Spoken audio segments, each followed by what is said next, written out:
کہ 3 دوست تھے سفر میں، تو ایک آگے بڑھ گیا اور منزل پر پہنچ گیا، اللہ کے نبی۔ پھر دوسرا چلا اور وہ منزل پر پہنچ گیا، ابو بکر۔ اب تیسرا راستے میں ہے۔ اب مسجد میں داخل ہوئے تو آپ کے ادھر ابو بکر تھے، ادھر عمر تھے رضی اللہ عنہ، سامنے صحابہ بیٹھے تھے۔ آپ نے ان سے فرمایا، دیکھ رہے ہو ہاکذا نحشر یوم القیامہ، میں قیامت کے دن ایسے اٹھوں گا، میرے سیدھے ہاتھ ابو بکر ہوگا، الٹے ہاتھ عمر ہوگا۔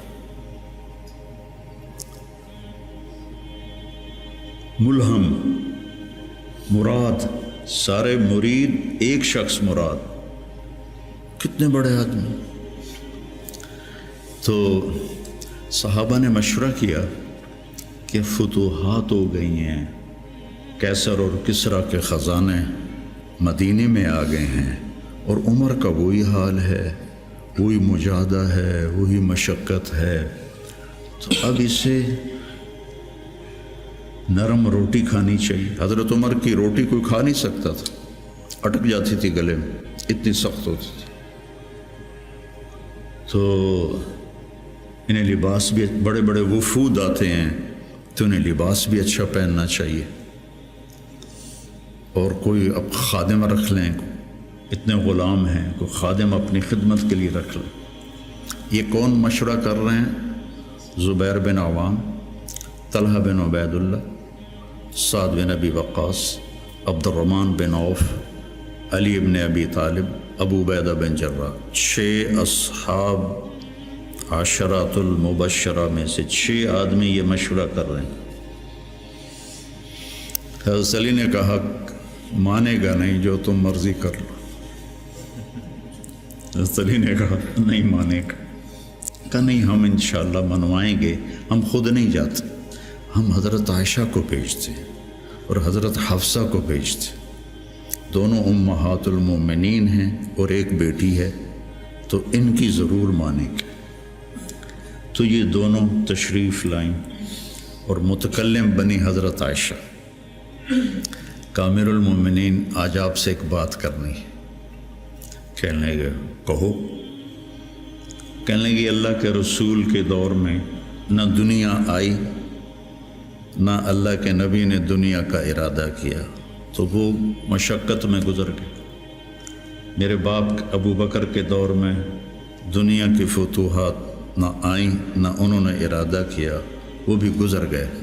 اب اللہ نے آپ کے لیے دنیا مسخر کر دی ہے، اور لہر بہر ہے، اور آپ کا وہی حال ہے، آپ کچھ نرمی کریں۔ وہ جو پچھلی باتیں انہوں نے کہیں، غلام رکھیں، اچھے کپڑے پہنیں، بڑے بڑے وفد آتے ہیں، نرم کھانا کھائیں، نرم بستر استعمال کریں۔ اور عمر کا رنگ بدلنا شروع ہو گیا۔ تو حضرت حفصہ دیکھ رہی تھے، بے ابا گیا چھت نال، تو جب حضرت عائشہ خاموش ہوئی تو کہنے لگے، یہ بتاؤ تمہیں یہ کس نے بھیجا ہے؟ تو کہنے لگی، پہلے کوئی ہاں نہ کرو تو پھر ہم بتائیں گے۔ کہنے لگے، اگر مجھے پتہ چل جائے نا کہ تمہیں کس نے بھیجا تو میں مار مار مار کے ان کے چہرے لہو لہان کر دوں۔ پھر فرمانے لگے، حفصہ تو گھر والی ہے نا، یہ بتا، کبھی اللہ کے نبی نے 2 ٹائم کھانا کھایا؟ زندگی میں کبھی 2 وقت کھانا کھایا؟ وہ کہنے لگی نہیں۔ فرمانے لگے، صبح کھاتے تھے تو شام نہیں کھاتے تھے، شام کو کھاتے تھے تو صبح نہیں کھاتے تھے، کہ جی اللہم نعم۔ ایک دفعہ تو نے ایک چھوٹے سے میز پر کھانا رکھ کے دیا تھا، تمہیں یاد ہے؟ تو اللہ کے نبی نے اٹھا کے زمین پہ رکھ لیا تھا اور کہا تھا، آکل کما یاکل العبد، کہ جی اللہم نعم۔ تمہیں یاد ہے اللہ کے نبی کا ایک ہی جوڑا ہوتا تھا، اور اسے وہ خود دھوتے تھے، اور بعض اوقات وہ خشک نہیں ہوتا تھا، اور بلال آ جاتے، یا رسول اللہ الصلاۃ، تو آپ کہتے ابھی میرے کپڑے خشک نہیں ہوئے، یہاں تک کہ نماز تاخیر ہو جاتی تھی اور آپ وہ خشک ہو کر اس کو پہن کے جا کے نماز پڑھاتے تھے۔ اور یہ بھی تمہیں یاد ہو، وہ کہنے لگی اللہم نعم، کہ یہ بھی تمہیں یاد ہوگا کہ ایک دن وہ جوڑا بھی نہیں تھا تو آپ نے پڑوسن سے چادر مانگی تھی جس کو لپیٹ کر جا کے نماز پڑھائی تھی، یاد ہے؟ کہنے لگی اللہم نعم۔ کہا نبی کا بستر کیسا تھا تیرے گھر میں؟ کہا ایک ٹاٹ تھا، اس کو میں دوہرا کر کے بچھا دیتی تھی رات کو۔ تو حضرت عمر کہنے لگے ایک رات تو نے اس کی 4 تہیں لگا دی، تو صبح اللہ کے نبی نے کہا حفصہ میرا بستر تبدیل کر دیا ہے؟ کہ نہیں یا رسول اللہ وہی ہے، بس 2 کی 4 تہ لگا دی۔ کہا اس کو دوبارہ ویسے ہی کر دے، مجھے رات کو اٹھنے میں مشکل پیش آئی اس کی نرمی کی وجہ سے، یاد ہے؟ کہنے لگی اللہم نعم۔ تو فرمایا اللہ کے نبی نے کبھی 2 سالن کٹھے کھائے؟ اللہ کے نبی نے کبھی 2 سالن کٹھے کھائے؟ کہنے لگی نہیں، کوئی نہیں کھائے۔ تو حضرت عمر رونے لگے، فرمایا کہ جنہوں نے تمہیں بھیجا ہے نا انہیں جا کر کہو کہ 3 دوست تھے سفر میں، تو ایک آگے بڑھ گیا اور منزل پر پہنچ گیا اللہ کے نبی، پھر دوسرا چلا اور وہ منزل پر پہنچ گیا ابو بکر، اب تیسرا راستے میں ہے، ان کے راستے پر رہے گا تو پہنچے گا ورنہ بھٹک جائے گا۔ والذی نفسی بیدہ، اس رب کی قسم جس کے قبضے میں میری جان ہے، میں اپنے آپ کو اسی حال پہ رکھوں گا حتی تلحق روحی باللہ، یہاں تک کہ میں اپنے رب کے ساتھ جا کے مل جاؤں۔ جن کو اپنی ذات کی طرف نبی کی محنت متوجہ کرتی، تحریکیں اوروں کی طرف متوجہ کرتی، اور انبیاء کی محنت یا قوم اعبدوا اللہ ما لکم من الہ غیر، یا قوم انی لکم نذیر مبین ان اعبدوا اللہ واتقوہ واطیعون انی لکم نذیر مبین انی لکم ناصح امین۔ اور جب خنجر لگ گیا اور پتہ چل گیا کہ بچنا ممکن نہیں ہے، تو اپنے بیٹے کو بلایا عبداللہ بن عمر، فرمانے لگے جاؤ عائشہ کے پاس اور ان سے کہو کہ عمر اپنے ساتھیوں کے ساتھ دفن کی اجازت چاہتا ہے، اور امیر المومنین نہ کہنا، عمر کہنا، چونکہ اب میں امیر المومنین نہیں ہوں۔ اگر وہ اجازت دیں دیں تو مجھے وہاں دفن کر دینا، ورنہ مجھے عام قبرستان میں لے جانا۔ عبداللہ بن عمر رضی اللہ تعالیٰ عنہ تشریف لے گئے تو عائشہ رضی اللہ عنہ بیٹھی رو رہی تھی، تو انہوں نے عرض کی اماں جان میرا باپ عمر بن خطاب اپنے ساتھیوں کا قرب چاہتا ہے۔ تو حضرت عائشہ رضی اللہ عنہ نے روتے ہوئے کہا یہ جگہ تو میں نے اپنے لیے رکھی تھی، لیکن اگر عمر طلبگار ہے تو مرحبا بعمر۔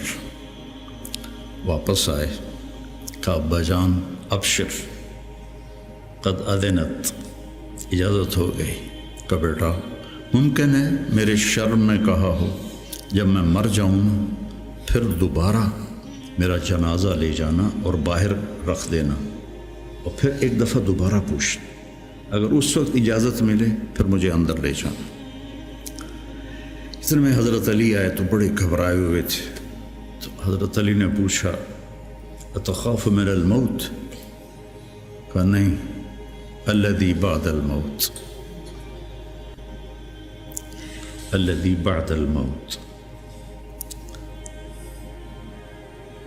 جس ہستی نے 22 لاکھ مربع میل میں اسلام پھیلایا،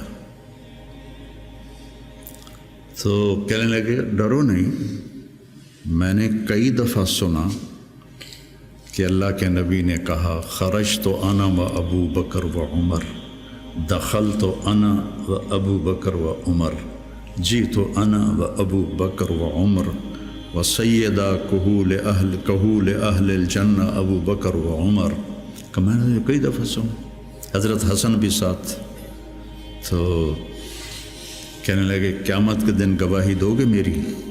کہا میں بھی دوں گا، حسن بھی دے گا، میں بھی دوں گا، حسن بھی دے گا۔ تو حضرت علی چلے گئے، تو موت کی آہٹ محسوس کی، تو عبداللہ بن عمر نے گود میں سر رکھا ہوا تھا، کہنے لگے عبداللہ میرا سر زمین پر ڈال دے۔ انہوں نے پنڈلی پہ رکھ لیا، وے حق، سنتے نہیں ہو میں نے کیا کہا، مجھے زمین پہ ڈال دے۔ انہوں نے سر زمین پہ رکھ دیا، تو اپنا چہرہ زمین میں ایسے رگڑنا شروع کیا، ایسے ویل لک یا عمر ان لم یغفر لک ربک، یہ کہنا شروع کیا، ویل لک یا عمر ان لم یغفر لک ربک، ویل لک یا عمر، ویل لک ولامک یا عمر ان لم یغفر لک ربک۔ یہ کہتے کہتے جان نکل گئی، اور لوگ اکٹھے ہوئے۔ تو حضرت عبداللہ ابن عباس کہتے ہیں کہ کسی نے میرے کندھے پہ ہاتھ رکھا، تو میں نے مڑ کے دیکھا تو علی تھے، رو رہے تھے، کہہ رہے تھے کہ نہیں، بات کی بات۔ حضرت صہیب رومی نے جنازہ پڑھایا، وصیت کی تھی میرا جنازہ صہیب پڑھائے۔ ان 6 کو تو ڈال دیا تھا نا شورا میں، تو صہیب نے جنازہ پڑھایا، جنازہ اٹھایا گیا اور آ کر حضرت عائشہ کے دروازے پر رکھا گیا، اور عبداللہ بن عمر آگے بڑھے کہ اماں جان میرا باپ حاضر ہے، اندر آنے کی اجازت چاہتے۔ تو عائشہ رضی اللہ عنہا نے اپنی چادر اٹھائی اور اپنے آپ کو ڈھانپا اور باہر نکل گئی، مرحبا بعمر۔ تو جب آپ کی تدفین ہو رہی تھی تو عبداللہ بن عباس نے کہا کہ میرے کندھے پر کسی نے ہاتھ مارا، تو میں نے دیکھا تو علی رضی اللہ عنہ رو رہے تھے، کہہ رہے تھے عمر مجھے پتا تھا تیرے سوا یہاں اور کوئی نہیں آ سکتا، تیرے سوا یہاں اور کوئی نہیں آ سکتا، مجھے پتا تھا تو یہیں آئے گا۔ علم کا یہ منتہا ہے، اس کو اگر ہم اپنی آپ ذات کو بیچ میں سے نکال دیں گے تو ہم گرنا شروع ہو جائیں گے۔ تجھے کیوں فکر ہے اے گل دلے صد چاک بلبل کی، تو اپنے پیرہن کے چاک تو پہلے رفو کر لے۔ عائشہ رضی اللہ عنہ موت کی سکرات میں تھی، تو عبداللہ ابن عباس رضی اللہ عنہ نے آنے کی اجازت چاہی، تو جنگ جمل کے بعد سے بول چال بند تھی، کیونکہ عبداللہ ابن عباس حضرت علی کی طرف سے لڑے تھے باقاعدہ۔ تو آپ کے پاس عبداللہ بن زبیر اور مسور بن مخرمہ رضی اللہ عنہ بیٹھے ہوئے تھے، تو حضرت عائشہ رضی اللہ عنہ خاموش ہو گئی، اتنا اثر تھا اس بات کا۔ تو ان کا حبر الامہ ہے اور ابن عم الرسول ہیں، اجازت دے دیں۔ تو حضرت عائشہ روئے جا رہی تھی اور ان کی بڑی چادر آنسوں سے بھیگ چکی تھی، ساری چادر۔ جب وہ آئے تو کہنے لگے اماں جان آپ کیوں رو رہی ہیں؟ آپ کے اور نبی کی ملاقات میں صرف اتنی دیر ہے کہ یہ جان نکلے اور آپ اللہ کے رسول کے پاس پہنچ جائیں۔ کہنے لگے عبداللہ مجھے دھوکہ نہ دے، کاش میری ماں نے مجھے جنا ہی نہ ہوتا، مجھے بہلاوا نہ دے، مجھے دھوکہ نہ دے۔ اور اللہ کے نبی نے کہا تھا یا عائشہ انہو لیہون علی الموت ان اریتکی زوجتی فی الجنہ، عائشہ مجھے مرنا آسان ہو گیا ہے کہ مجھے پتہ چلا ہے تو جنت میں میری بیوی ہے۔ اور وہ رو رہی تھی۔ تو میرے عزیزو، اپنی ذات کو نہ بھولو، اپنی ذات کو سامنے رکھو گے تو آپ ترقی کرو گے، اپنی ذات کو بھلا دو گے اور عیب پکڑتے پکڑتے، کمیاں پکڑتے پکڑتے آپ کو اپنا آپ بھول جائے گا۔